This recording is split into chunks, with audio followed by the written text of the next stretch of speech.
Nous sommes très heureux par la volonté et la détermination de toutes les parties prenantes du processus à désormais amorcer l'étape de partage du savoir à travers lequel des contraintes, difficultés et défis seront mises en exergue en vue de parvenir à des pistes de solutions dans la qualification de nos programmes d'amélioration du climat des affaires. Outre les activités de dialogue menées dans le volet amélioration du climat des affaires, à travers lesquels des résultats très encourageants ont permis le repositionnement de la Guinée parmi les pays réformateurs de notre continent. Aujourd'hui, nous entamons un modèle d'animation de dialogue public-privé qui a pour objet de mettre autour de la table les acteurs du secteur public et privé dans le but de rapprocher les deux parties afin de parvenir à des solutions consensuelles permettant d'aplanir les divergences et se remettre en confiance dans la perspective de parvenir à l'allègement des procédures, à la réduction des coûts et des délais dans la mise en œuvre des projets de réforme préalablement identifiés. Mesdames et messieurs, c'est aussi l'occasion de rappeler que ce modèle de retrouvailles vise à permettre au grand public de comprendre la mission dévolue au service de l'État en faveur de la facilitation de l'interaction entre le public et le privé, afin d'identifier les difficultés et contraintes de fonctionnement et d'envisager des propositions de solutions dans un ensemble d'axes prioritaires définis autour d'un plan d'action consensuel qui prendra en compte toutes les préoccupations soulevées à l'occasion des débats interactifs publics-privés. Le marché unique de l'Union africaine compte plus d'1 milliard d'habitants, où s'échangeront librement les biens et services entre les États parties, avec une facilité de mouvement des personnes et des capitaux. L'opérationnalisation du GBF devient donc un impératif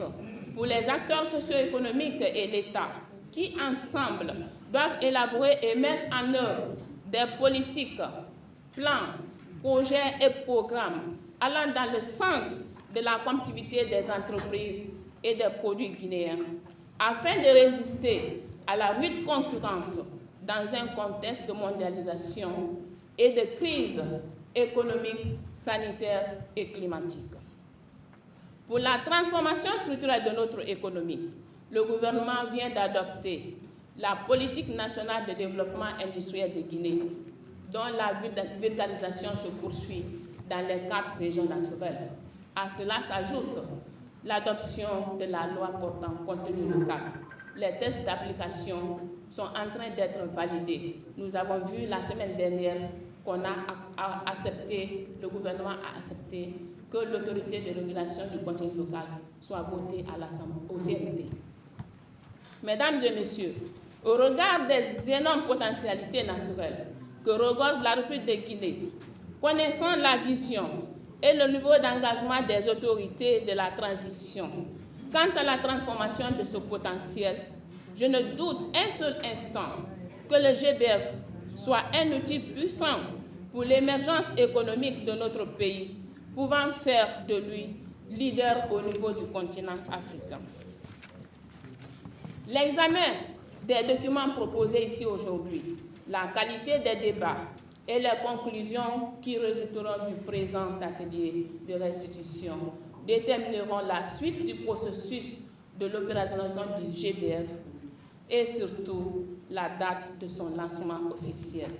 Mesdames et messieurs, le gouvernement, à travers le ministère du Commerce, de l'Industrie et des PME, ne ménagera aucun effort pour mettre à la disposition du secteur privé tous les outils nécessaires à son épanouissement. Je ne saurais terminer mon intervention sans adresser mes vifs remerciements à la Banque mondiale à travers la Société financière internationale et à la Confédération générale des entreprises de Guinée pour leur appui technique et financier, sans lesquels l'organisation du présent atelier ne serait rendue possible. Dispersé, je vous dis.